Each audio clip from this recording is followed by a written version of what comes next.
Hi there. Welcome to another episode here on the Carl High Club. Right, I've got another guest for you guys on this one. His name is Jason Mordecai. Welcome, Jason. Hi, Carl. How are you doing? You know what? I'm always doing good. How about on your side? Yeah, well. Look, I'm breathing, which is always a good start, eh? Yeah, breathing is one of my favorite things to do, and dying is probably one of my least favorite things to do. Yeah, and somewhere in between breathing and dying is a bit of chuckling and laughing. So Or I think we can, if chuckling, that's the case, we're all laughing, set. existential an occasion, crises. an occasional choke. So Yeah. Jason, tell the people, what is it that you do? What's your background? Tell us, why are you on the show? I specifically chose you for a reason, but yeah, please tell us more about yourself. So my kind of my background and my origin story probably starts in the world of martial arts, Oh, um, and that kind of well, what I discovered through martial arts is that I was an absolutely terrible entrepreneur, and what a this is combination. yeah, like it's one thing to kick and punch and to teach people to do that. It's another thing to understand there's a business, and there's these things called marketing and Oh yeah, sales and all those kind of things. So yeah. yeah, I was really lousy at that, and once I became a family guy, I wasn't really supporting my family that well. So the martial arts led me to the world of security, which Okay. in South Africa is there's plenty business in security. We've got probably one of the biggest security industries in the world. Okay. Employ probably about 300,000 people, three security officers to one policeman. Yeah. It's a huge industry in South Africa. So yeah, I've worked in security, and initially corporate security. Okay. Um, I thought when I was getting into security, I was going to be like Batman. You know, Okay. I kind of envisaged I'd get there on day one, and I'd get a spandex suit And you're like a and vigilante. You can hang on. yeah, a grappling hook. Yeah. And actually, what happened is they made me wear a tie, and they made me work in casinos, and Okay. that wasn't necessarily a very good experience. I discovered casinos are incredibly dark places, Oh. and I didn't like the corporate world very much because it was really all about pushing numbers and making guards working in casinos and high-rise buildings and all sorts of places. Ironically, for a And place that's really extremely well lit, it's a very dark place, you say. it is an incredibly dark place. Yeah. Funny enough, there was a song I was listening to the other day, and um, the guy says the brightest light, it always comes from the darkest places. And it's funny, in the dark places of the world, you find some extraordinary people, and in the bright light places of the world, you find some extraordinarily dark people. And Yeah. casinos is really one of those places. It's uh,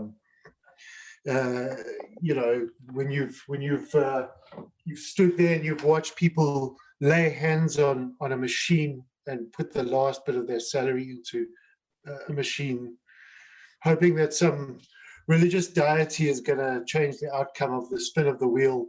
But would you It's say it was dark necessarily to witness something like that? Or did you experience some really intense action there as well, security wise?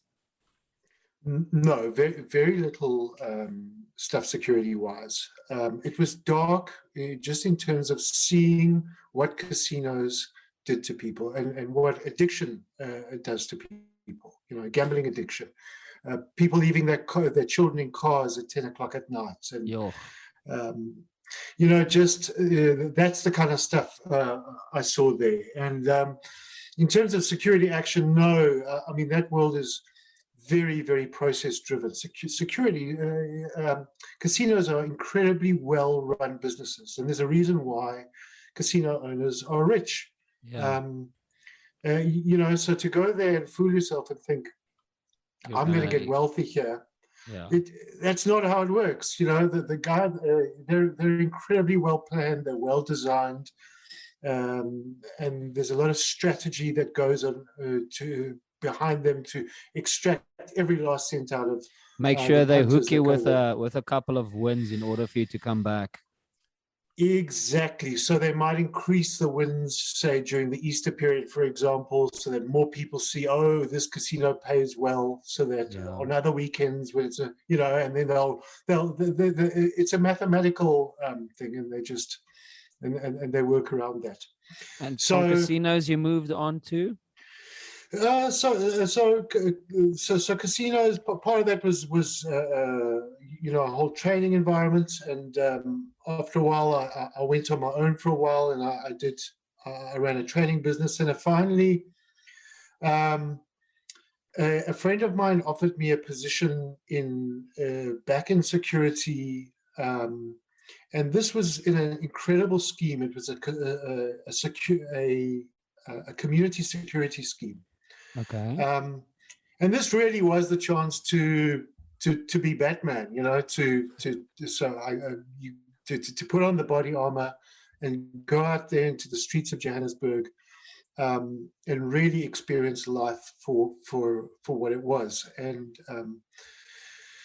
I really that's where I started to learn how the world worked, and learned how the world of self-defense worked, and learned how to make people's homes safer, and what works and what doesn't work. So, I was in that business for 13 years, and I started as a tactical officer in that business, working shifts on the road with a partner. Wow. And sort of 10 years later, I was the MD of that company. So I really walked a path through the right through the business. From did martial arts help you in any sense at certain times? Yes, it did. Yeah, absolutely. I mean, it's an ironic thing. It took me 27 years to actually use martial arts for what they were designed for. So what type of martial arts background did you have prior? What type of style of martial arts did you do, and how far did you go up the ranks martial arts wise? And how did you imply it? Because I know I also have a martial arts background, and what apart from the physical, punch and kick stuff, there's also a lot of mental discipline that comes along with it as well. So how did you imply it, like you say, only after 27 years, physically and mentally, to your job? Yeah, no, you're right. There's a huge mental component to it. So I mean, I started when I was 9 years old, doing judo. I'm incredibly grateful for that time, because as a fairly active young boy, I made a career out of falling out of trees and falling off bicycles, and like a stunt man. And judo, like, if there's one thing judo teaches you, it's how to fall. So it was a group, and I just recommend it to anybody that's got kids. It's such a fantastic martial art to start kids out on. And my dad was a karate guy, so I joined him in karate later on, and then taekwondo. Taekwondo took me to the world championships. Oh wow! And that's where I started teaching martial arts. So I went to Malaysia to the world championships. I think we were one of the first martial arts teams to have the new South African flag on our shoulders, which was a pretty cool thing. So this was right during that incredible time in South Africa. It was, I think, 94, 95, thereabouts, when the whole change had happened. Pretty radical time. And then I had a life-changing experience. I came home one day after a workout at the gym, and I walked into a very brutal armed robbery. Oh, wow. And when you're lying on your stomach and somebody's taken your black belt and they've tied your arms behind your back with it, and Yo. they're tapping your foot with a panga. Somebody is sending you a sign Yeah, yeah. that whatever you're doing is not the right thing. It's And like, and where's your and black so belt now? You know? yes, exactly. So it sounds like a funny thing, but I'm incredibly grateful for that experience, because that put me on a whole new path of exploration and discovery. And I was very lucky. I'd started to do some firearms training, and the guy training me um, is a real expert in situational awareness, Okay. and he ignited this passion in me for situational awareness. Okay. And there were a whole lot of little pieces that came together. I had this guy, I had a lecturer um, on the security course that I was doing that got me interested in neurology, and situational awareness and neurology just come together, because it's all What? about How do those two mix? the five senses, or maybe there's 22 senses. So you've got all this amazing data coming into you through your sensory system, and now how do you interpret that stuff, and how does it happen in your brain?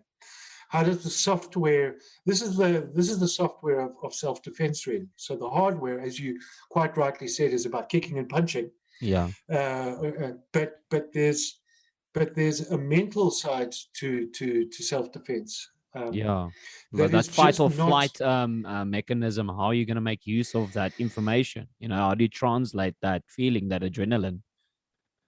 exactly. And actually, how much more can you do with it? So at the very outer door is fight or flight, but when you open that door and you start to walk down that path, there's a whole universe. And the more we train our neurology, and the more we train our brain, the better we can learn to identify danger, and the more options we have. Yeah. And maybe then kicking and punching and or shooting or freezing or running are not the only options. Maybe there's a whole plethora of options that we could be using Yeah.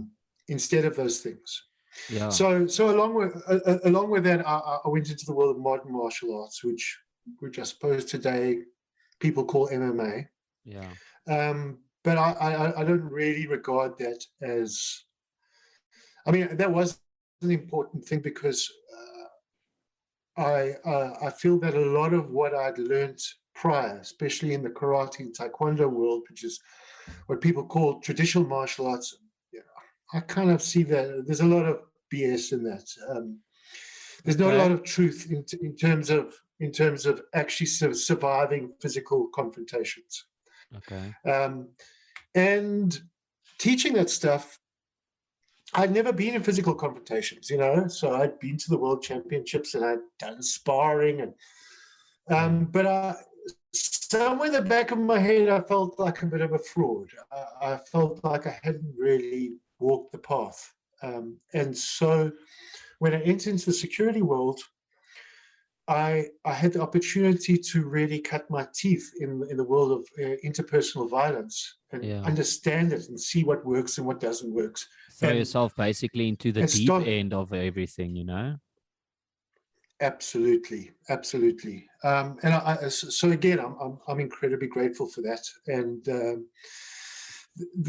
a lot of that stuff has formed my ideas today, and still the aspect of self-defense that I'm most interested in, and I currently write quite a lot about it, is still the mental side to it. So there's a if you think of self-defense, you think of martial arts. There's three components to it in terms of enhancing your life. There's a physical component in that it's good for your cardiovascular system. It's good for there's a whole lot of incredible health benefits that you can get out of most martial arts, be they Yeah. be they traditional martial arts or modern martial arts. Okay. And then there's a mental benefit. There's a whole lot of data that shows that it helps fight depression, and there's endorphins. And if you're into a wrestling type of martial art like judo or jiu-jitsu, Yeah. there's oxytocin to be, there's the so-called cuddle hormone, oxytocin. There's a whole bunch of, The cuddle there's a, hormone. yeah, there's a whole bunch of great psychological benefits to be gained from martial arts training. There's there's the discipline side, which has helped me immensely. There's Yeah. the confidence and the self-esteem side, and then the last aspect of it is, well, maybe I might actually have to survive some form of interpersonal violence, a physical confrontation. Yeah. And that's the last piece of the puzzle. So, and within that, it might be physical, but maybe I can diffuse the situation by a bit of clever talking, you know. And I think ideally and I think that is probably one of the first things I try to teach you in martial arts, try to actually avoid using violence in the first place. Well, it's one of the first things they tell you. But Yeah. interestingly enough, most martial arts schools don't actually teach you that. So they say, there's that whole Sun Tzu adage, it's better to if you can win a fight without fighting, that's the best. I forget the quote now that Sun Tzu Yeah. used. Yeah. But nobody actually gives you that instruction manual. They Yeah. say, oh well, enough of that, on the mat, start punching the bag. Yeah, now that we got that out of the way, let's get into some Yes, fighting. yeah. Let's get into the good stuff now. And Yeah. actually, the truth is the good stuff and just as important are the interpersonal skills and the ability to diffuse things, the ability to look confident so that you don't project yourself as a victim, your body language, your capacity to read people. Being able to read someone as well, that takes a lot out of someone. If you're able to see, I won't be able to diffuse the situation physically, you need to actually make that conscious decision as well. You can't just go blindly in every single situation like a template, fall into it and just sort it out exactly the same way. You need to make use all of these senses, all of the skills that you just mentioned, in able to adjust accordingly to that specific situation that you're talking about. Yeah, 100%. And that's actually quite a lot to take in when adrenaline has hit the system. Like the truth is that, and again, this just comes back to the neurology of things. When Yeah. adrenaline hits the system, it's designed for that fight, flight, freeze type of response. Capacities to think and to strategize are not a requirement for the more primitive parts of the brain, Yeah. or to remember phone numbers or passwords, or those kind of things are not part of the primitive survival brain. But in Yeah. actual fact, they are necessary, and they usually will provide a far better outcome And the than more you the good train old. things like that, you've got things like muscle memory and reflex that comes with it as well. If you like that information you're talking about that you need to be able to translate, and if you're able to learn how to translate that information, you can use your reflexes and, between inverted commas, muscle memory at the right places at the right time. Yeah, that's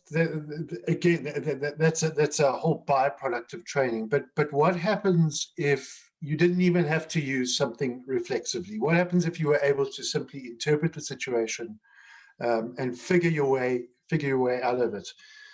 Would you already be in a situation where you've assessed the environment? Okay, here are the doors out of this building. Maybe I'm just Yeah. going to run away. And Yeah. here's the furniture around me, and there's the guy. Oh, but there's his friend over there, and who's sitting. That kind of global situational awareness, Yeah, that is not rather when you than stand up and say, it's kumite time, right? That's when you need to analyze exactly. everything.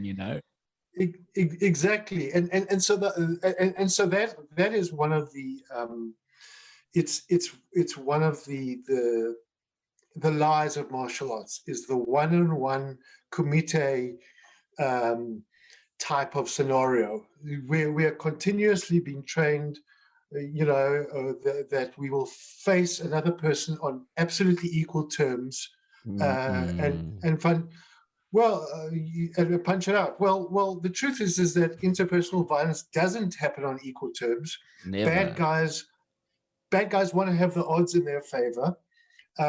They're happier if they're bigger than you. They're happier if there's more of them than you. They're happy if they're armed and you're not armed, um, and that's what suits them. So if you were talking earlier about things that are reflexive, but what happens if you've been reflexively been trained for this one-on-one confrontation, and then you get thrown into a scenario which doesn't fit those patterns of reflex? I mean, in South Africa, let's take South Africa as one example. I mean, now you're in a situation where you teach one-on-one combat, you learn about bow staffs and everything like that. You don't know what these people use to survive out there, these criminals to survive and to do their things. They get really creative with all kinds of tools and weapons. And now you're in a situation you think, oh wow, this guy is using a whole new different thing as a weapon. How do you translate that information? What do you do? Exactly. So teaching methodology in the world of self-defense then becomes a really important factor. Are you teaching? It's the difference between principle and technique. Yeah. And if you can impart a principle on someone that could be applied to a myriad of scenarios, you're in a far better place than if you've been taught a set of finite techniques that fit into a set of finite scenarios. Well, the truth is, it's Basically, if you break it down into a more simple way, if let's use music as an example, if you get taught the theory behind the instrument you're using, you'll be able to imply that theory on different other instruments. Versus if you just learn how to play the guitar, someone puts a piano in front of you, you're not going to know what to do. yeah, or maybe the only thing, maybe I've got a great blues guitar teacher, and I go out and I've got an opportunity to jam with a bunch of guys, and well, they're into jazz and country. Yeah. Now what do you do? And I'm so, what do I do? How am I going to fit into the scenario? And if I've learned only a limited set of responses, and I haven't learned the adaption, Mm, um, I'm going to be found wanting, and unfortunately, that is one of the profound gaps that is in a lot of martial arts teaching. Um, and it's not to say that it isn't changing. yeah. There's a lot of amazing progressive stuff that people are doing. People are starting to throw scenarios into martial arts training, Yeah. and verbal confrontations into martial arts training. That's And actually pretty good. mm, it's essential that the Yeah. art changes and it grows. And it's a funny thing because in other art forms there has been enormous progression. I mean, you look at music is one of the best examples there. Yeah. We're not still practicing the same classical um, Renaissance type No. of music. We haven't. Yes, there's a bunch of people practicing that because they're purists or whatever, but so much progression has happened Yeah, I mean, through technology and and everything like that that comes along with it, all of the tools that's at your disposal. I mean, you can replace a whole entire recording studio with a tiny little box or for a PC, and you can record from home now. I mean, there's a lot of advancements, and so I can only imagine with martial arts, you also need to adapt because the times are also changing. but that's the irony, is that so many people haven't managed to adapt in martial arts. Oh So wow, it's they are still, and that's even within the the modern world of martial arts, MMA, for example. You know, MMA is a very gladiatorial kind of thing. It's like two gladiators, and yes, I have no doubt that they've definitely found the most efficient ways to deliver striking or grappling um, in that scenario.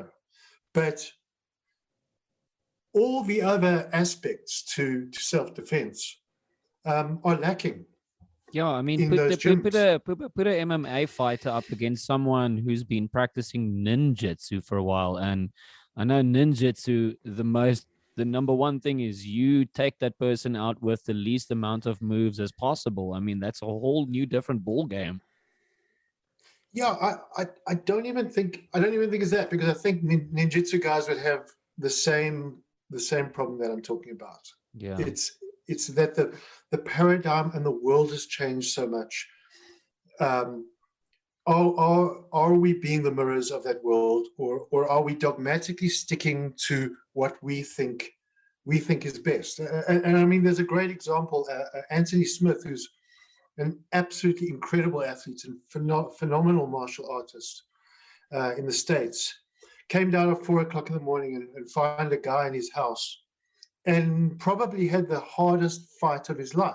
Yeah. So he was dealing with I think the guy was drug crazed, I can't remember, or certainly he was mentally unstable. Yeah. Yeah. And he had a, Put that guy up a coke addict, you know. Let's see, yeah, change that situation. and and the guy had a wrestling background. So Yeah. he those reflexes that you were talking about were already patterned in him, and Anthony had a really tough time controlling this guy, while who had broken into the house and was threatening the family. And the truth is that there's a difference between fighting in the ring and real world violence. Yeah, I mean that Um, guy that's in your house is not gonna, cross his arms and bow and say, "All right, let's do this." no, no, and he's just not going to play by the rules, and he's going to do things that you just don't expect. And people that have been long in the martial arts will know this. You've got your black belt or whatever, and you've got this beginner that you're going to do sparring with, and everything you do is just not working on this guy, because he's awkward and his elbow goes in the wrong direction, and he's not behaving the way you're programmed for a person to behave. Yeah. And that's the thing. And so it's a case of starting to accept that there's a diversity of human beings that do things that are unpredictable, and then really building that into your training, and introducing new flavors, introducing a new open mind. And then, very importantly, is the mental side of things. Yeah. The awareness side of things. And in traditional Japanese martial arts, there is a strong understanding of that. In traditional Japanese martial arts, they talk about zanshin, this knowing of awareness of what's around you. But that word awareness actually needs to be broken down into little sub skills that that that effectively need to guide the directions that you're walking in, and really need to guide your interactions with other human beings. And your sensory data comes into you, you interpret it, you react to it, and you actually also predict Mm. the short term of Yeah. what's happening I around you. think that prediction is probably one of your most important tools that you can use to defend yourself is that prediction you're talking about. Absolutely. and we do that stuff all the time in other contexts. So for example, as a motorist, let's say you're driving towards a traffic light, and you can see, okay, the traffic light's green for you, and it's red for everyone else. And as you get to you're watching this car come up, and you're thinking, that dude doesn't look like he's going to stop. Yeah, You know, yeah, yeah. and we've all, that scenario. And what are you doing? You're making a prediction in nanoseconds. Your brain has looked at the speed that vehicle is driving at, and it said, there's no way that thing can stop in time for me to cross this intersection without us connecting with one another. Yeah. And therefore you put on the brakes, or you make a turn, or whatever it is you need to do. So why aren't we doing that with human reactions and human relations? Okay, I'm seeing a change in this person's behavior. I've seen his complexion has changed. His face has gone a lot whiter. Yeah. Or he's really tightened his lips, or he's changed the gaze in his eyes, or he's become much more fidgety, and he keeps putting his hand by his waist, or there are all these signs that there's going to be some kind of an escalation within this, and that's the time to make that prediction. And because I've made that prediction, I've got the ability to act rather than react. And how did you Sorry, please continue. Yeah.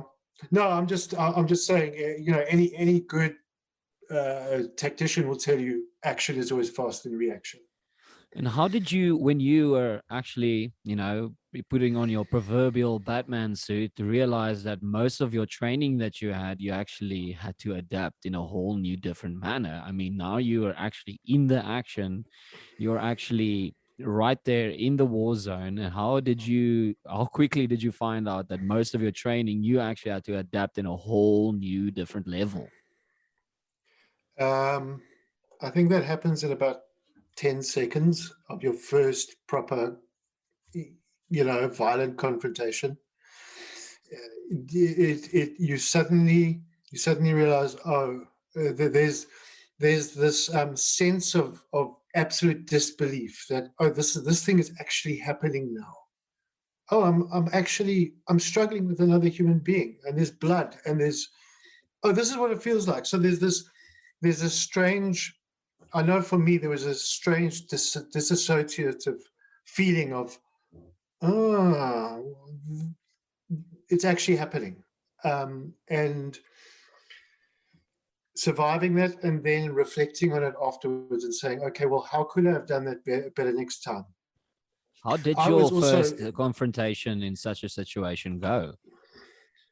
The very first thing that happened to me wasn't even a proper confrontation. It was a drunken driver scenario. We were patrolling through a suburb, and this guy's like, he's ducking, he's diving, he's going left, right. He doesn't seem to have any purpose to where he's going. And we're flashing him, and finally he stops and he gets out of his vehicle. And we stop and we get out of our vehicles, and it's late on a Saturday night, and it's a dark road. And I just see this guy, he reaches for his shirt and he sticks his hand into his waist. And I thought, he's going for a gun. Yeah. And we pull out our weapons, and he actually, all he was doing was he was just tucking his key into his waist, but in the light, and he was drunk. And this guy had he was a nice guy. Like he had a lacquer cooler box in the back of his seat with beers, and this guy was just vibing, and you guys are having he was vibing, and we thought he was a proper bad guy. But what a great way to learn a lesson, rather than to learn a lesson where somebody actually gets hurt. Yeah, that could have ended a lot differently. It could have ended so differently. And so how could I have done that better? Were we standing in the right place? How did I not see the key in his hand? And you start to reflect, and then you start to build some technical skill, and some tactical skill. And technical and tactical is a little bit different. Um, and also, I was very, very fortunate that I was working with people much more experienced than I was. So a lot of the guys that I was working with were, some of them were ex-policemen, but most of them were ex-soldiers that fought wars all over Africa, that fought wars in the Oh, Middle East. wow. And I had these like absolute libraries to fall back on and say, you know, what should we have done? And they kind of showed me the ropes. So I had lots of wonderful mentors to teach me all sorts of things. Do you Um, guys reflect often after each scenario like that, and do like a you know, like a powwow, and sit together and think, you know what, this is what happened, this is how we can prepare in future? Definitely, that was a strong culture in our organization. We did debriefs, and we built those kind of things into our training scenarios as well. Yeah, that can be quite So important with regards to adapting, like you say, and keeping current, and you know, being you know, like they say, prevention is better than cure, and be prepared for the next possible situation. yeah, absolutely, and it's also it's important to test things. So to come away from that, going, let's go try this thing out in the parking lot. How would this thing work? You Yeah. know, What if he did pull out test. a gun? You know. Yes, how would we deal with it then? Where should you be standing? Where should I be standing? And so, you know, and then the other two things that came out of it is one that as junior people came into the team, they, because we had found these techniques, and we found methods and processes and procedures, those guys learned so much quicker. You know, those officers became much better officers much quicker, because we had started to develop a system of teaching that encompassed those things. And then the other side to it is also just to test that the stuff you're doing and you're learning is relevant, Yeah. and it's not based on nonsense, um, which in those days wasn't so much of a problem, because it was only just, we were just on the edge in the beginning of social media. But Mm. today it's so easier to go down those rabbit holes, because there's just so much information, you know, Yeah. and you've got to kind of separate it's hard to even know what's real in the world any longer. Yeah. How do you filter through all of this information that you've been Yeah, bombarding yeah. with? And it's, that is just so relevant to where we are in South Africa today. You know, we're being absolutely flooded with information, um, and regrettably, a lot of it isn't true. But people nonetheless make decisions based on that, and they become traumatized by that as well. I've You know, um I've uh, I've I've read the other day. I'm not sure which philosopher said it, but another philosopher said, I mean, the more bombarded with information one gets, it's harder to actually make up your own mind with regards to what's the truth.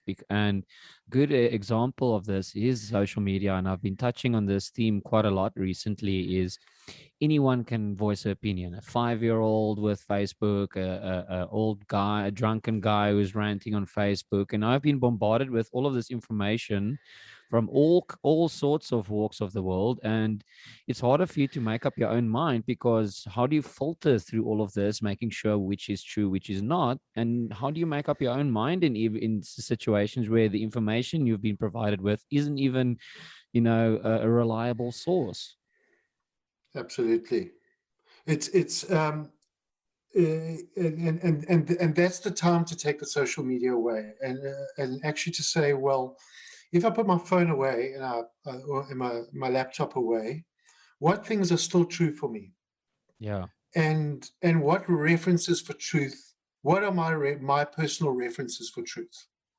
So what are the experiences I had in my life that I knew were true, were real? What are the times I was truly happy? What are the times I was truly afraid? And there's a distinction between afraid and worried. And what's the Yeah. difference between the two? And Oof, once that's I've so got those important. references, Yeah, it's critical, but it only becomes useful if it's brought into consciousness in some kind of way. Yeah. Or brought into Like actual context. context and like the thing is that social media is so attractive. Um, it's made in such an attractive way. It's so visually appealing.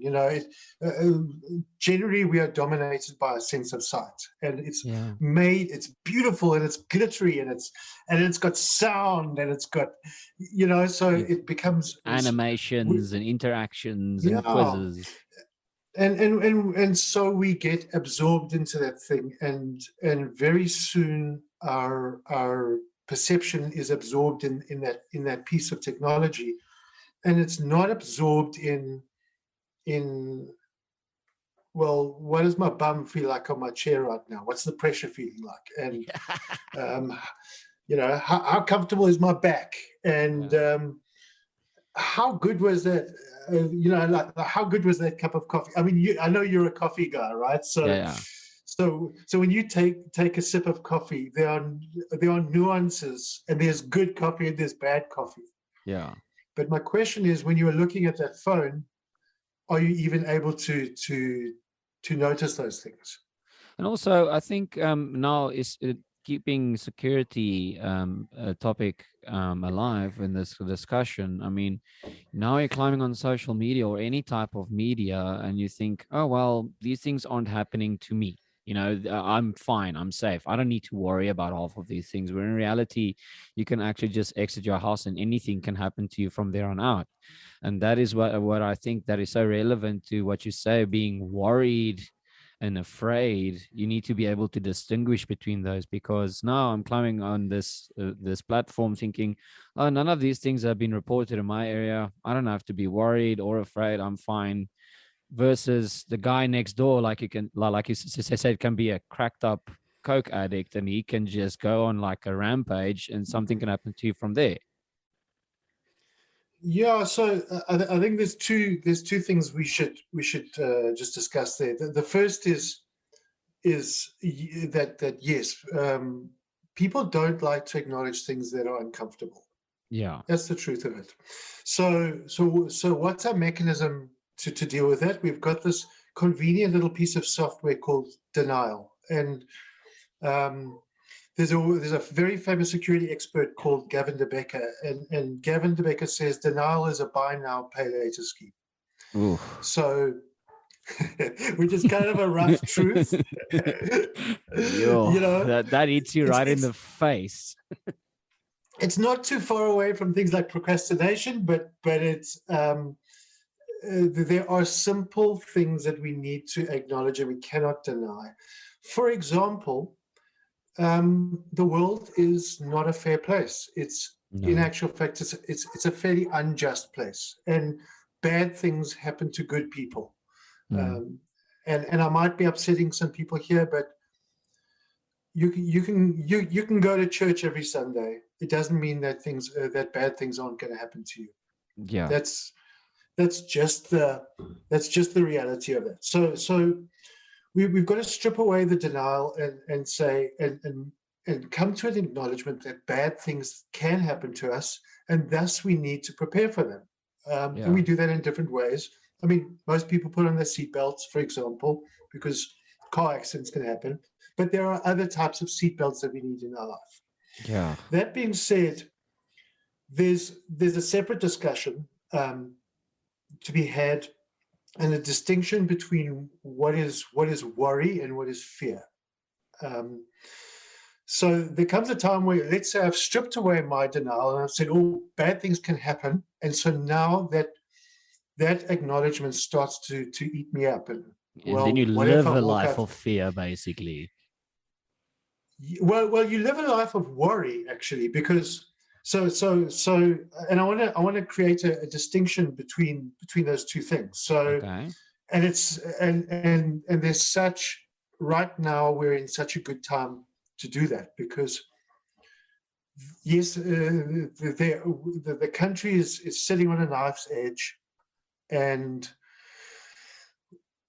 there are hordes of people attacking public environments, and there's no question that our security forces are not in control. Let's not be in denial about it. Let's not gloss it over. They're not in control, No. And so we feel like we're not particularly in control of our lives as a result. And now we start to play this game of what if? What if they stop just attacking shopping centers and they come over my wall? What if? Yeah. What if? What will happen if? And some of those fears are real. I think if you're an employee in one of those shops, it's very real to say, I might not have a job tomorrow. Yeah. But the truth is that worry is a manufactured response to the world. And we manufacture that cognitively in our heads. And then we start to believe that the manufactured thing is reality. And physiologically, we even respond to that. We produce we produce stress hormones. We produce cortisol. It increases our heart rate. It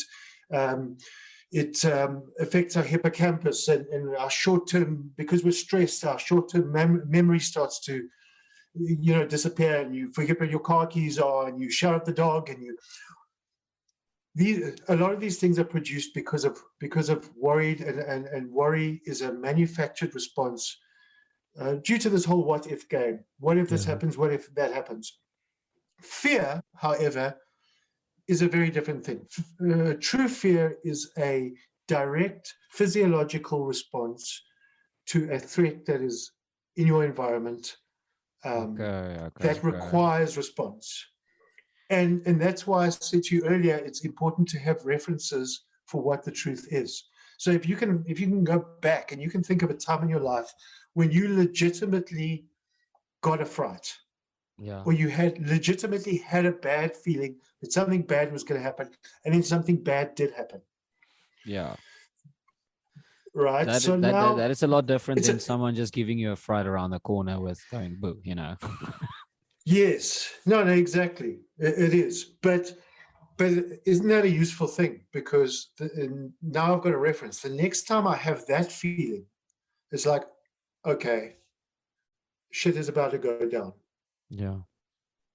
You know what I'm saying? Yeah. So that's a reference. Versus, you can probably also find things that you worry about, and they kind of, there's that hamster wheel that happens in your head. Yeah, this happens, and then that, and then we start to construct this whole gloomy mental projection of the world, and we buy into it. And I'm sure people out there listening to this right now can relate to times when we do that. Sometimes these are mental financial discussions that we have. Sometimes they are relationship discussions, and what if she leaves me, and what will it be like then, and how will I continue, those kind of discussions.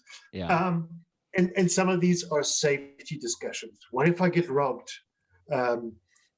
Is it safe to go to the court? Well, and we need to create a distinction between the two experiences, and to bring those two experiences into consciousness and acknowledge them, so that the one doesn't eat us up, and when the other one happens, we're absolutely prepared for it, and we've acknowledged it, and we know, okay, I'm in trouble. I need to get myself out of this thing.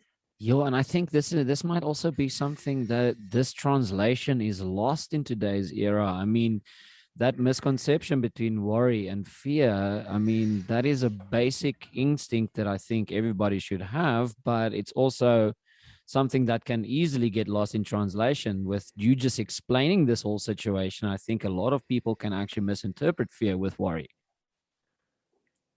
Absolutely. And things like cell phones don't help because they bring more worry. Actually, they are just loaded with worry. They are like worry. They've got like clickbait worry things, like, hey, if you press this button, I'll give you a bit more worry. And people are like, oh, but that's so enticing. Give me some more worry. I want a little bit more. Let me check this out. It's like the bank offering you a extension on your loans. Like, oh yeah, I can use with more money. You know, it's like that thing you Yes. like pay now, worry later thing you talked about earlier. It's like it looks very Yeah. enticing to get more money, but now you need to worry about those payments. Yeah. How about a bit more bad news? Have some credits. Yeah. Yeah. So You Jason, know. tell us more about your website, because everything that we are basically discussing right now, you've actually formulated a website. Would you mind telling us a little bit more about that? Yeah. So a while ago, my brother was saying, "Oh, you should write about this stuff." And I was like, "Yeah, we could create a blog." And I was like, "What is?" I didn't even know what a blog was. What's a blog? What what is that? Is that I thought I don't know. Is that like a funny name for something? That is that like is that something soft and squishy? It Yeah. sounds like one. Can you eat it? Um, anyway, finally, I was like, yeah, okay, maybe I should write about this. And luckily, because he's an internet guy, he helped me construct this thing. And so we created a blog site called Security Advisor, Okay. and I started writing about just things. And I think we're now down to, I don't know, around about 40 separate articles Nice. that discuss how to create a neighborhood watch, or how to discussions about self-defense, a lot of discussions about situational awareness, because I'm passionate about it, and I find it really interesting, and B, because I think it is really an essential discussion. Yeah. Situational awareness it's something that kids should be learning at school, and Yeah. then some more kind of very physical preparedness things. How do you make a grab bag? What emergency equipment should be in your house or in your car? Or how do you create a panic room? Some real functional, um, good functional advice for And a people. lot of these Uh, things people don't really know or think about, and that's what I really liked about your website, because scrolling through your website, I mean, you can't really scroll far from actually coming to an article where you didn't actually really know or think about half of these things you're mentioning. yeah, so I'd like to be giving people something that they can take home and apply in their lives, so that they don't have to worry. Yeah. So the whole idea is, because um, it's based on the premise. Louis Pasteur said, "Fortune favors the prepared." So we've acknowledged that the world is a bad place. Bad things can happen to us. Um, and I'd like a little bit of luck on my side. So how am I going to get that luck? I do a little bit of preparation. And because I've done that preparation, I don't need to worry. All I need to Yeah. do is respond to the things that are legitimately dangerous. So that's what I'm trying to give people. And a lot of it is based off a bit of storytelling, and I've become more interested in storytelling because I find it engages people a little bit more. So I try. It's now 21 years that I've been in this industry, Yeah. and there's lots of little anecdotes, and out of those anecdotes come a whole lot of principle-based and technical discussions Yeah. that I can offer people, and it's a wonderful journey. That writing is a phenomenal journey, because as you do it, there's a lot of discovery to be had as And well. also you're archiving. I mean, all of this trial and error things that you're going through, you're actually preventing other people from going through the same things. And you're actually creating an archive for the next generation, like those other soldiers you're talking about, those other officers who became really good officers because they already learned from what you guys have gone through. And I think this is a really important tool for anyone to have, is, learning from other people's I don't want to use the word mistakes, but through other people's, investigation and experiences, I think that is a very, very important tool. And combined with that is you make a lot of these things actually really quite fun and entertaining as well. I mean, when you talk about farms, you sit in the chicken coop and everything like that, but you're also relaying very important information together that comes with it. Yeah, look, I've also become very conscious that we are, as broadcasters, as writers, as musicians, as podcasters, we're continuously competing for people's attention, um, and that's not such an easy thing to do in this world. So I'm trying to present it in a way that will hopefully catch people's attention, and be that they can digest it and apply it. Because Yeah. in many senses, it's a fallacy to say knowledge is power. Um, it's far more truthful to say, um, having knowledge that you can apply or knowledge that becomes action. That's power. Yeah, I mean, I've spoken to this about someone the other day, and we talked about having information to your fingertips, but how much you're actually learning, because now Google knows everything. Great. So now if you ask someone a question, they pull out their phone, give you the answer from Google, but do they learn anything? Because you can ask someone that same question the next week, and they're going to have to pull out their phone out again. So it's that information that you get, that knowledge, but can you apply it? Are you actually learning something from it? Yeah, and that's from a neurological perspective. That's such an interesting discussion, because are you creating, proper learning should be creating some form of neuroplasticity in your brain, some change, some kind of new connection, physical connection should be happening when you are learning something. Um, and there's specific conditions for that learning to take place. Uh, and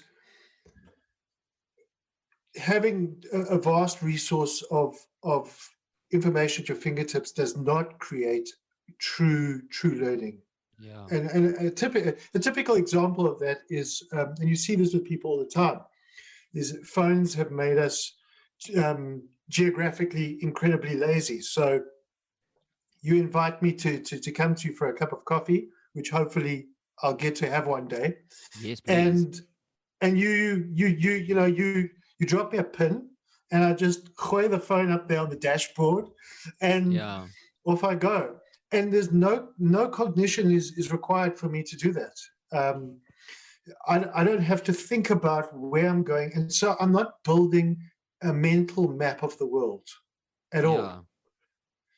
Because now, So now what if I happens? invite you over again, you need to pull up. Where's that pin again? Drop me a pin again, because you didn't actually Exactly. really take note where you're driving to. Right. And so you don't build that mental map. And then what happens the day that the cell towers go down? You're kind of you've got two options. Either you can say, I have no idea where I am. Yeah. Um, or there's three options. You could say, I have no idea where I am, I'm stuffed. Or you can say, okay, I've got a mental map and I'm gonna figure it out. Or you're gonna have to get, there's this integrated thing that a lot of people might not know about. It's called a map book.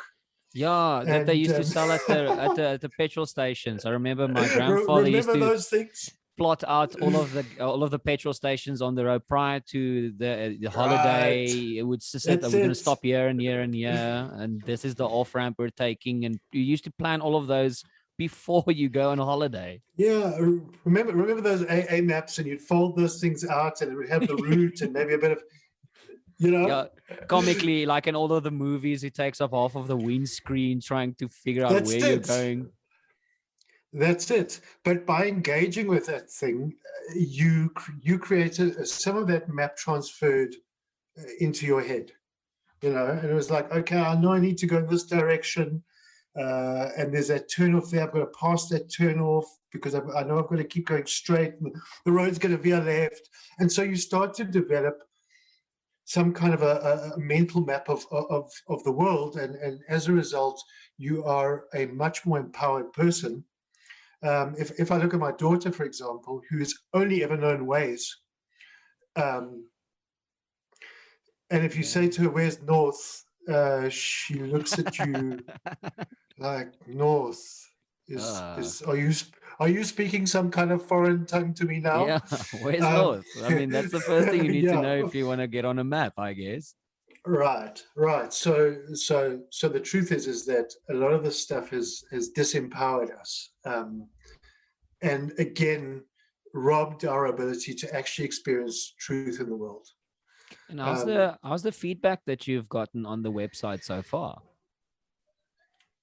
uh, I get some very interesting feedback because I have a very mixed audience. So I've got a bunch of people that are not martial arts people. They're not survival people. They're not security people.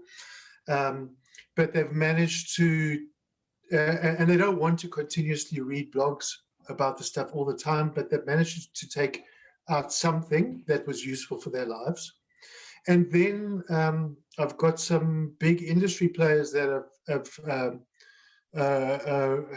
have read some of my stuff, and that's one of the ways in which I put myself to the test. I'll write an Yeah. article, and I'll go into a forum and put that article out there, and in actual fact, I'm absolutely crapping myself. Yeah. It must feel like, I would imagine that's what musicians must feel like when you get up on stage and you look in the audience and you say, "Oh my God, that Yeah. guy's here.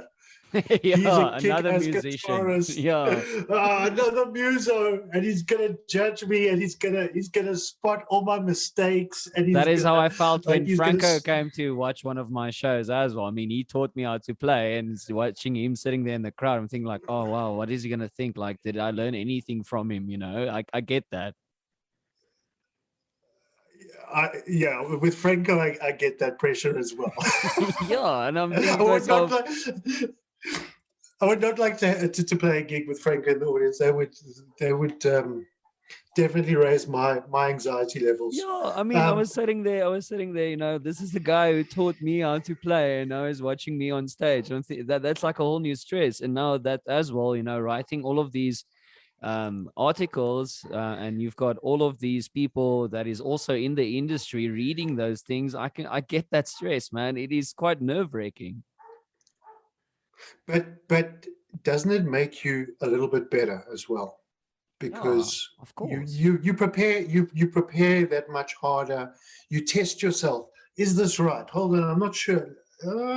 I've said something here. I'm not sure if what would this guy say about it? Okay, well, I'm going to go and do a bit of research and make sure I really know what I'm talking about Yeah. um, before I put this thing out there. So that very, in many ways, does become the fire that tests the gold. You know. So there's been that experience, and then what the other aspect to it is, and it's been very nice to see the articles being quoted by other people and popping up, um, uh, in other forums and blog sites and what have you. It's. I suppose there's some ego stuff happening there. It's nice to get that recognition, And it but the also truth is, motivates you to keep going. it does motivate you to keep going, but it also gives you it gives you a nice little guide, because it's like, okay, I'm on the right path, because I'm obviously then producing stuff that is digestible and usable to people. Yeah. You know, And um, how do and you and and sorry, how do you formulate which articles to write about? How, out of all of this, this plethora of information that you have, how do you know which ones to post about? Do you try to keep current, or what's your mental, a journey that you go through with regards to writing an article? What do you write about? I mean, there's so many things you can mention. yeah, so there are a couple of criteria that I use, and I have to again admit that I'm not the only deciding factor in that, because I've got a partner that in the website that understands things like SEO, and obviously when you write a blog, there's a journey to try and climb up that ladder on Google, and there's some things that Google wants to see, and there's some things that Google doesn't necessarily want to see. Yeah. So that does affect some of the decisions. I'm always slightly wary of very current affairs, because there's a chance of really dating, writing something that dates itself and doesn't have longevity. For example, the George Floyd incident. What incident is that? The dude that really initiated the whole the big fight in the States. He was the guy that died in the hands of the police, and Oh, yeah, initiated okay, yeah. I remember, Black yeah. Lives Matter and all of that. So there's a temptation to write about things like that, but the problem is that the world is so fickle that it quickly moves on and forgets those things, unless there's a fundamental lesson. And then the other thing that I draw from is simply day-to-day experiences that I have. And then I kind of say, oh, that was an interesting thing, or here's an incident that my guys attended to. What can be learned? Oh, maybe I need to write about this, because maybe there's something here that everybody needs to learn about. And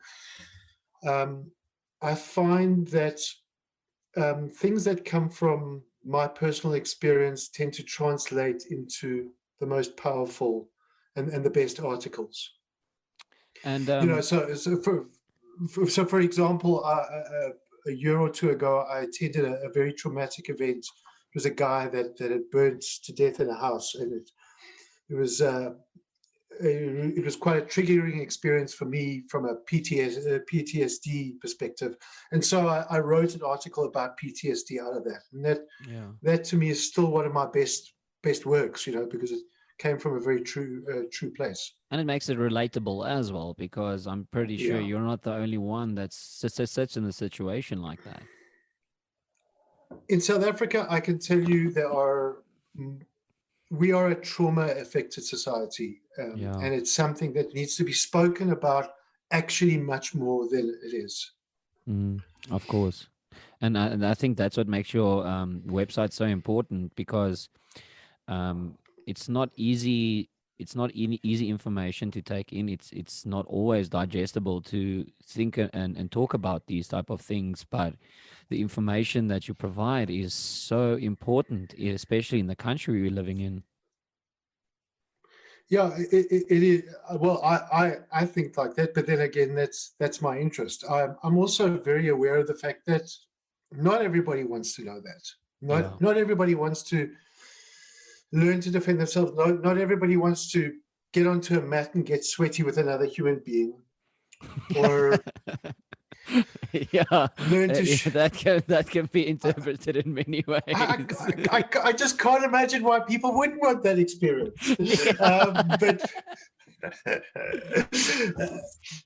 But not everybody wants to learn to shoot a gun.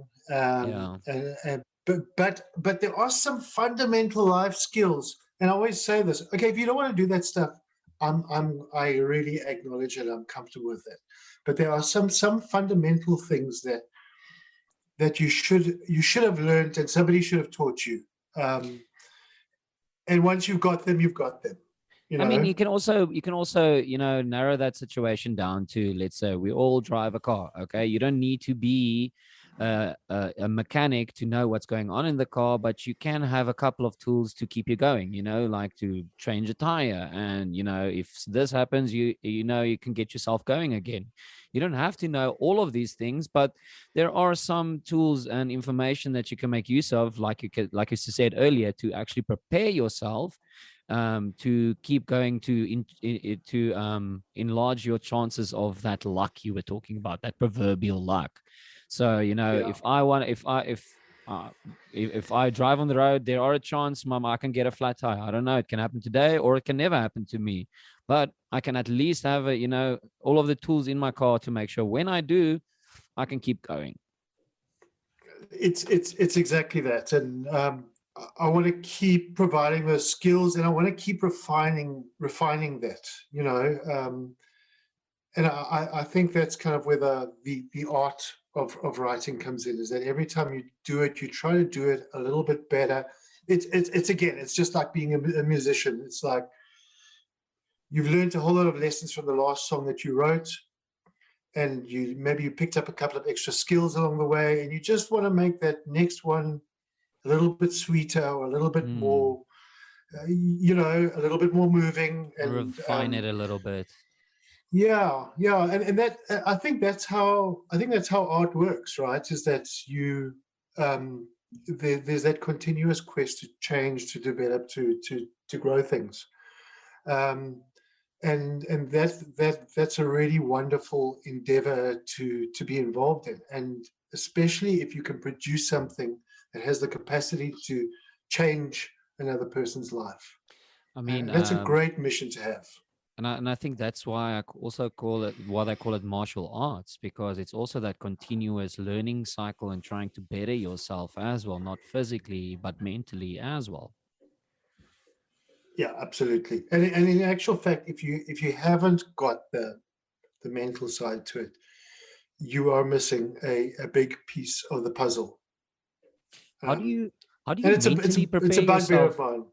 Sorry, how do you mentally prepare yourself for a lot of these things? I mean, a lot of people in their day-to-day jobs, you can have an off day. If I woke up with the wrong foot, um, you know, I'm still sitting in an office in front of a computer, but in your line of work, you physically cannot have an off day. You need to consciously be there.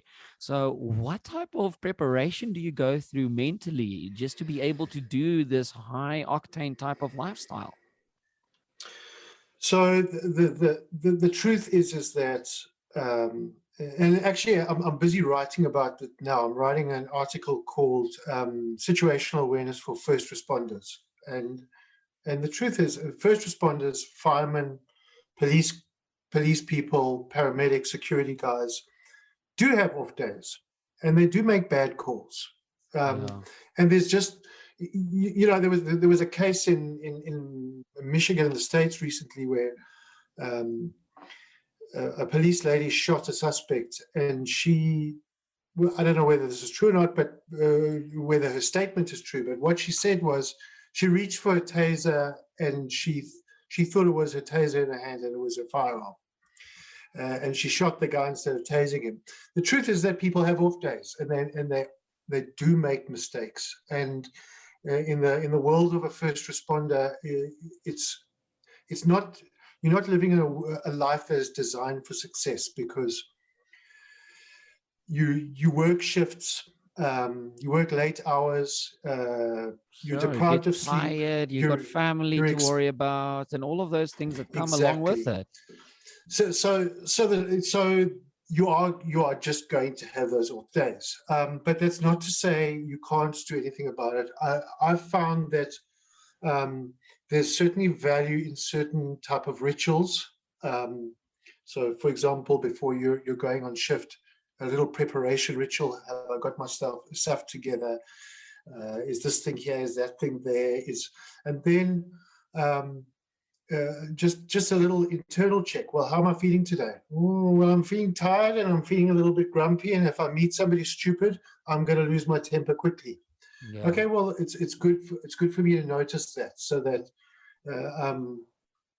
oh, I'm going to red line that much quicker. I better regulate my breathing, for example. And then I think one of the most critical things is also just exercise, Yeah. um, because it's one of those things that brings you back to your baseline and deals with all those harmful chemicals that are inside your body. And especially exercise that's strenuous and hard. I think that's really, really important, because it enables you to deal with all that excess energy, which could be expressed in a harmful way, and it also continuously prepares you for hardship, because in life you face hard things, and so there comes a time when you have to accept and just always feel like, yes, I know there's going to be another hard hill, but I'm gonna be able to do that hill, and the only way to have that and build that resilience, I'm afraid, is to put yourself through discomfort. Really? You feel you actually need to physically put yourself through discomfort in order to, build from it? I really do believe that, and I'm not saying there's a difference between pain and discomfort. So I'm not saying damage yourself, hurt yourself. I'm Yeah. saying, I mean, for example, I do I do a fair amount of trail running. I try and run sort of 4 or 5 times a week if I can, and portions of that I do as sprint work. So I'm running from position to position, and sprinting really, really sucks. There's nothing enjoyable about it. Okay.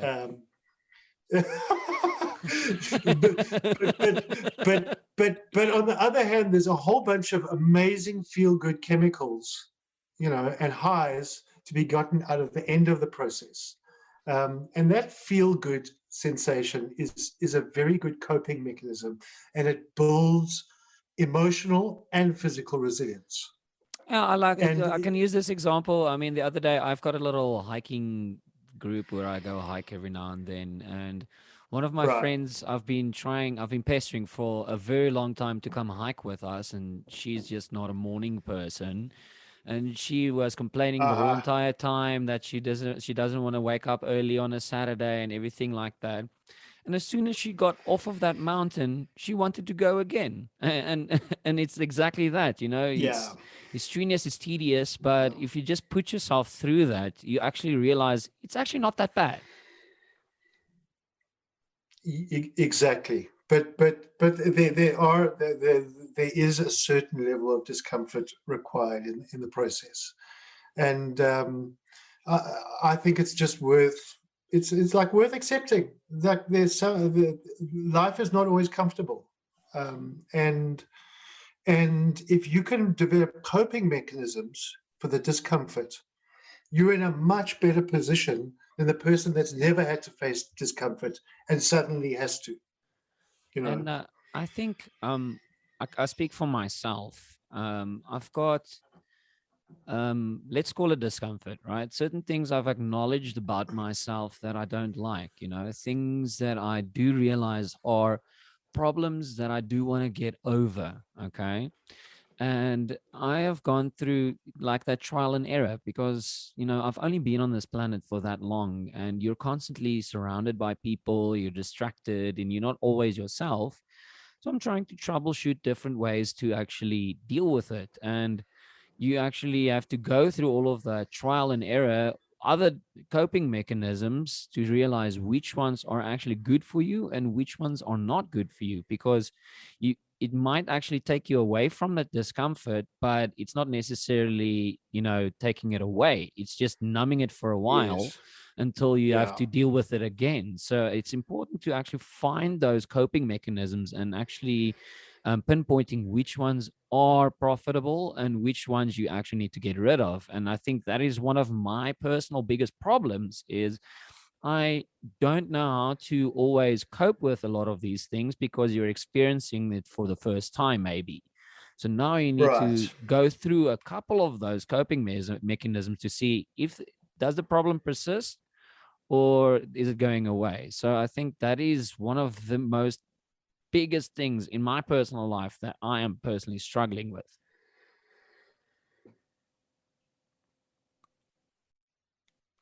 So it's yeah, I hear you, and I think any person that's going through a process of self-discovery and change and growth is going to hit those things. I think again, it's let's strip away the denial and acknowledge that it's it's those kind of things simply aren't.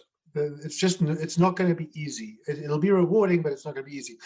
There also comes a time though that you have to know when you're out of your depth, and the truth is that human beings are social creatures, um, and we have other people in our lives.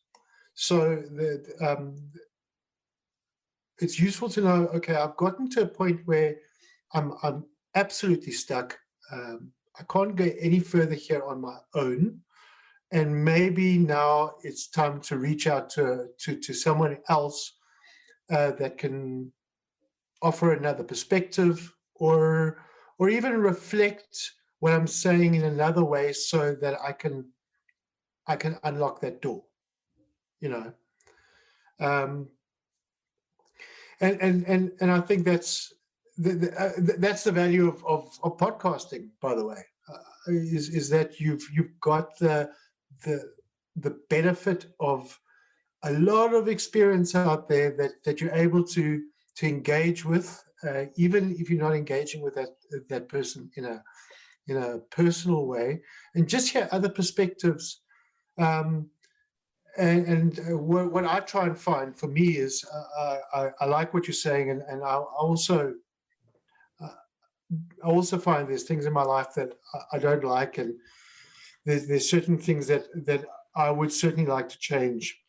But I also am trying to have a mechanism in me that says, okay, um, this is Just to now be too able to much. keep it in the back of your mind and not lose touch of it. And as selfish as this might sound, and I'm glad you can actually see it, but as selfish as this might sound, the reason why I'm podcasting is, to get all of this different people from different walks in the world and hear their opinions about different things. And so I can actually be very analytical about it and see how I can imply a lot of this information in my own life. And I think that's the journey of creation as well. And I think you can probably, agree with me in a sense with your website as well, with the what do you feel and how do you think when you put out a certain article, and the response you get from it can actually also spark a different type of mindset from it and make you think about things you didn't really think about before. And then that's that interaction that makes what you're thinking and your journey so much more pleasurable, because you can choose what information you want to use and you can choose which information you want to get rid of. Yeah, and what becomes so interesting then is what happens when you encounter something that's negative, or something that somebody doesn't necessarily agree with, and on one level, it's very easy for the ego to get involved and say, well, you're wrong, or I don't like what you're saying. And then on the other level, it's okay, well, why did this person say this, or why did this person disagree with me? And what, how could I adapt? And I can relate to that. There's things that I've written and said and taught that specifically, my wife and daughter have kind of come back to me and said, well, I could never do that, or that would never work for me. Yeah. Um, and then I suddenly have to realize, oh, hold on, I'm a man. Um, I've got a different physicality. You've I'm got a man different that's, skills, you've got a different background. yes, and it's foolish for me to expect people, other people with different bodies, different backgrounds, different motives, to see things in the same way or to agree with me. And however, I still want to impart a lesson to those people, or at least give them a tool that they can use to survive in that hard world. So how do I refine my message that would work for um, an 18-year-old woman Yeah. who's got a small body, for example, you Yeah. know? And that's a really interesting quest, actually. And you've mentioned this briefly earlier, and I actually want to ask you. You mentioned survival, and how important would you say survival is? I mean, we all dread the post-apocalyptic, era, and we see it in movies more and more often. Yeah. And you talked about survival, and how important would you say is being able to survive out there in the wild, proverbially, or just basic survival? What point of survival would you say is necessary in today's modern life? So that's an awesome question. Okay, so for a start, I don't dread the apocalypse. I really should, Nice. because and maybe that's, like you said, it's a selfish thing on my side. I'm interested in that kind of stuff, or maybe I feel like that's the world in which I'm probably going to thrive far more than in my past corporate job, where I was sitting up until 2 o'clock in the morning doing Excel spreadsheets. Yeah.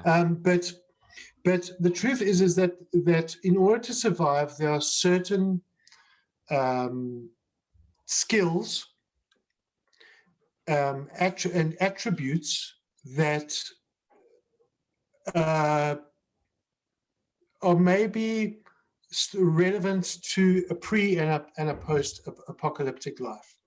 Yeah. For example, being able to walk distances, um, being able to sprint 100 meters, being able to climb, having a body that simply enables you to climb over something. These are not things that are necessarily about prepping or survival. They are about being an empowered person. You know, Yeah. and I was listening to Dr. Peter Thier, who's a very interesting. He's a medical guy and a self-experimenter. He was talking about the idea of when he's 80, he still wants to be able to play with his grandkids, right?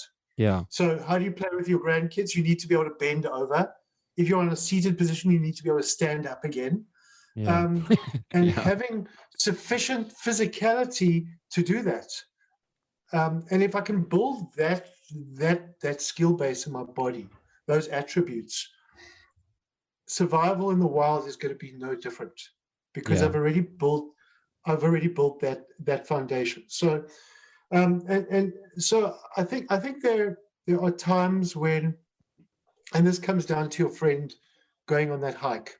There's I think it's incredibly important to interact with the outside world and the wild world, and be in sunshine. And there are so many studies that show that people that are in natural environments have better mechanisms to control stress, etc., etc. Um, and and taking away the phone so that you can work the map out and to get from point A to point B in your hike. You go to that little hiking posse, and the old wormy comes out, and he's got this like little piece of paper which was photocopied on a 1940s, and it's a bit grainy, and half the Yeah. writing you can't see, and it's skewed. And he says, Yeah. no, Yeah. you go from point A, and when you get to the waterfall, Yeah. Yeah. that's a nice place. And you're like, and then when you're walking, this looks nothing like it does on Yeah. the map. What the Well, hell is this old man talking about? exactly. So you have this amazing day out and a bunch of adventures, but you're building some attributes and skills which could be useful in a whole bunch of other contexts if you ever needed those things. And so So you don't really help people build a zombie apocalypse bag if you need to, but I or do, absolutely. what? Absolutely. I have a whole article on how to create your own grab bag. And Nice. I distinguish the difference between urban grab bags and rural grab bags, because in a rural setting, you're probably going to need slightly different things from an urban setting. And I believe that there are certain emergency items that should be in every bag, in every briefcase that goes with people to work. Yeah. Um, because again, fortune favors the prepared. So if I've got my nice leather briefcase, and I'm a cost accountant, um, I don't just want to be a cost accountant. I want to be Harold the Killer cost accountant. So Yeah. in my grab bag, in my briefcase with my calculator and my tax charts, is maybe a little mini first aid kit, because Yeah. maybe somebody's going to keel over in the office and is going to need CPR. And it's I've got a nice hard steel Parker pen, because I might need to stick it in somebody's eyeball. Nice. The truth is that it doesn't. You don't have to end up looking like a prepper, and pack baked beans in the bottom of your basement. Yeah. You can prepare for emergencies in everyday life in quite modest, imaginative ways. But the truth is, when the emergency happens, and then when the crisis thing happens, the guy who's best prepared is the guy who's going to get out of that emergency in the best way, and he's probably going to be the guy who suffers from the least amount of trauma. And trauma is an incredibly debilitating thing to live with. Yeah. People that feel like they are in control in a crisis situation are less traumatized people. So I want to give myself the best opportunity to do that. And if it's just all I have if I'm a lady, and in my handbag I've got some rubber gloves because I need to manage somebody who's bleeding, or whatever the case is, then I'm going to have those things. So your grab bag can be a very modest thing, or it can be a very elaborate thing. And there's a whole discussion that can be had about what things go into grab bags. But So the reason why I ask you is this is something really cool for me, because some of my friends actually really called me a nerd because of this, but I have different bags and different things kitted out in different places where I must use them. For instance, we can actually take that trauma to a little bit more lightheartedly type situation. For instance, I've got a work bag, I've got my hiking bag, and I've got things that's always in my car's boot, because I always go somewhere with my car and it's easier just to keep it there. So for instance, my work bag has got power banks in it, it's got a pocket knife in it, it's got pens in it. For instance, if my internet goes down, I've got a little modem for if I need internet and stuff like that with 20 gigs on it, whatever the situation might be. So for me to run out of internet, or to be able to charge my phone, or to be able to always write in my corporate environment, I want to feel prepped. Versus my hiking bag is always stocked also with rope, gloves, and all kinds of safety equipment, also a first aid kit. And in my car, I always got something to sleep on. I've got a stretcher, I've got a sleeping bag, I've got a first aid kit in my car as well. It's just so much more convenient to know if you grab this certain item, you are pretty much prepped for the situation you're going to be in. And like I said, my friends called me a nerd because of it. But, I felt like a boss being able to go on a hike. I know there's going to be horses, and I have a pocket knife. I've got apples, and I can feed the horses. It's just little creature comforts that might seem innocent at first, but if someone falls, at least know you've got a first aid kit there from it as well. So that little preparation also, that trauma that you're talking about can also be a little bit more light-hearted in a situation where you can feel like, you know what, I actually feel more comfortable going out in this place because I am a little bit more prepared.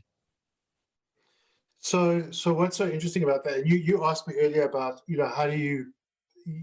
I think the discussion earlier was about mindset, right? And Yeah. and how to prepare for things.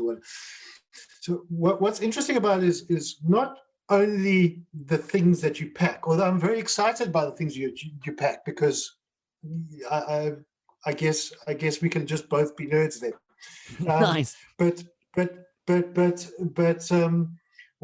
what's more interesting for me is that in the creation of those things, you had to have some kind of a conversation, a mental conversation, which projected into the future and it said, well, if I'm going to need this, if this happens, I'm going to need this. If that happens, I'm going to need that.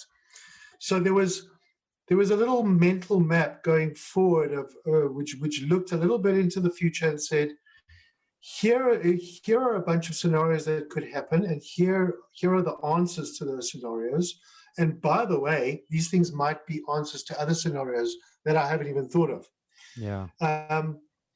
And if you want to talk survival, it's not the penknife, and it's not the gun, and it's not the bag. Yeah. It's that mindset. Mm. Um, that is the and what you're doing is you're flexing that mental muscle, which is critical. And I like limitations, because limitations build that a little bit forward. So Yeah.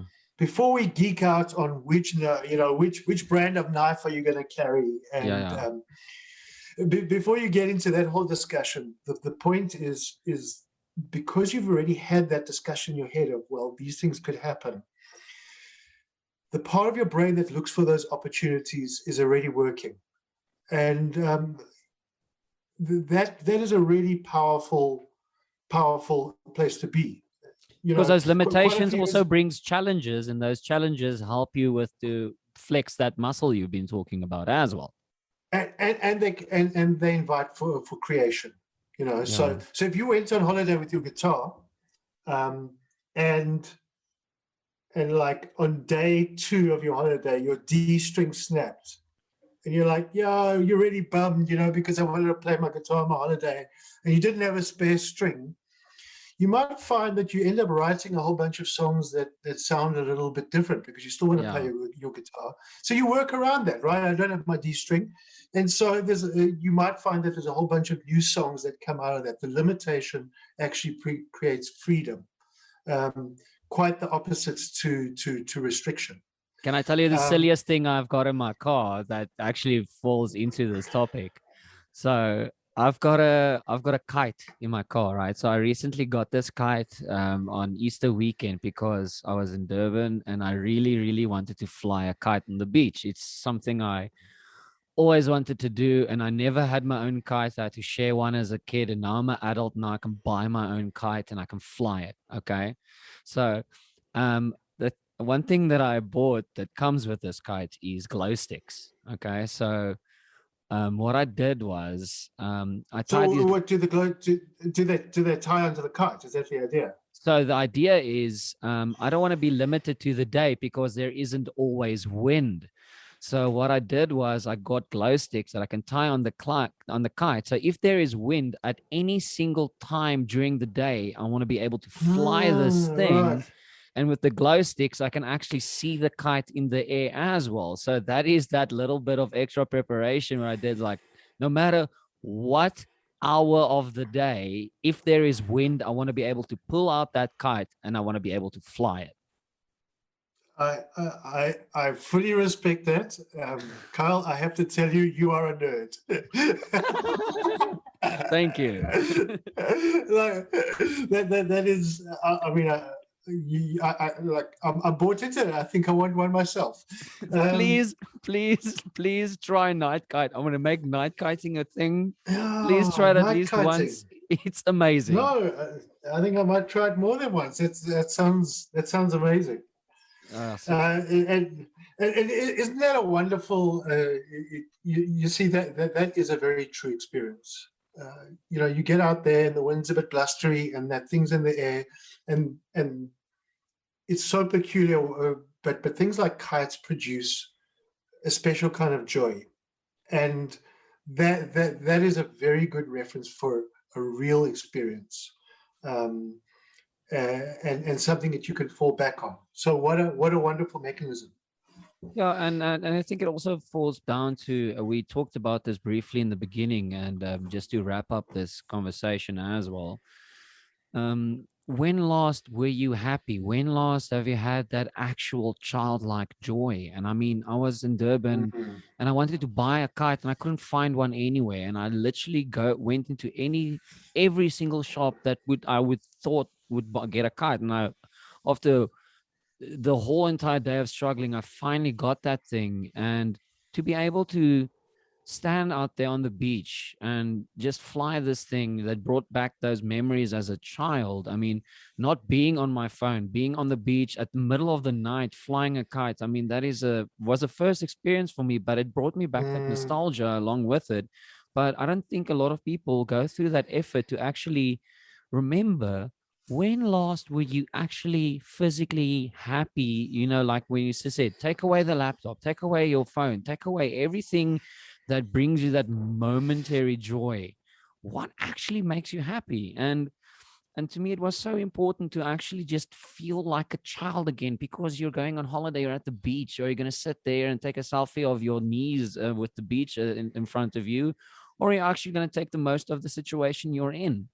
And I think yeah, what you are teaching people and what you're doing is, yes, the world is a fucked up place. Okay, sorry for being so blunt, but there are preparations, there are things you can do to just streamline and make things a little bit better for yourself and everybody around you. it's exactly that. And the message behind situational awareness is this: if if if I'm relating to the world through my sensory system and I'm detecting danger, the truth is that the sensory system can be taught and it can get better. I can get sharper at things. As a musician, you listen to a song and you're like, oh, but that's the bass line. And somebody who's not a musician might not be picking that up. You can refine your sensory system and it can become much sharper to detect danger. But on the same level, by working with my sensory system, increasing my situational awareness, I should also be identifying the good in the world, you know, um, Yeah. and spotting those joyful things and spotting the beautiful things. So it doesn't become a limiting thing. It doesn't increase paranoia. It doesn't increase fear. What it does is it increases empowerment, and it actually plugs me into the joyful things. Yeah. And that is a very powerful thing. Making it a little bit more enjoyable, Yeah, yeah, because and it's and easy to and lose and track of these enhancing that things. experience. Yeah, yeah, and get stuck in your head. And I mean, I for would one say, person going on or for one person going on a hike, it might be a phenomenal, life-changing experience. To another person, just another day. They don't really get really phased about it. So it's, where do you scrape out those little pieces of joy? yeah, yeah. But if you're in tune to the environment, I guarantee they're there. And I mean, there's one place that my family's been hiking for years. We've done that same route 100 times. We've all done it. It's a little hike in Magaliesberg, but there's never a time when actually I don't discover something new on that hike.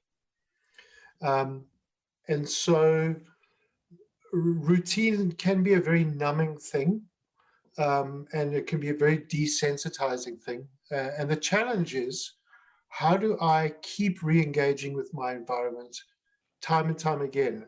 How do I keep that childlike mind switched on so that I can discover new things in that environment time and time again? And if I can do that, my mind will also be ready for the times when things are bad.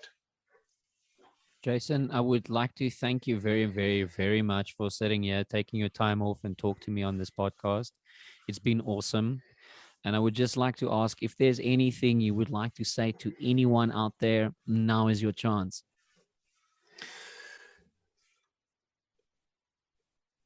I think we've said quite a few things, but I'd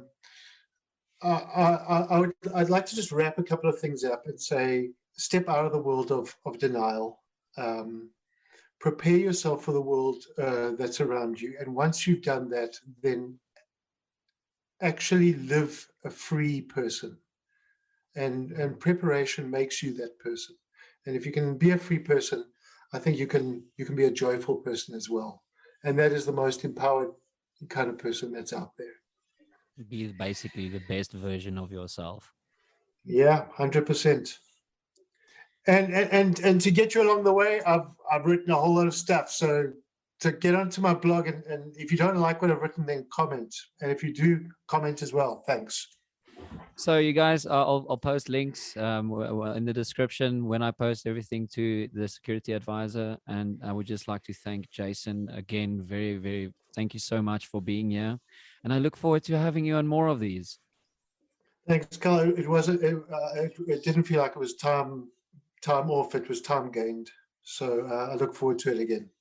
Thank you very much. You should have a wonderful evening. Cheers, man. Yeah. Cheers.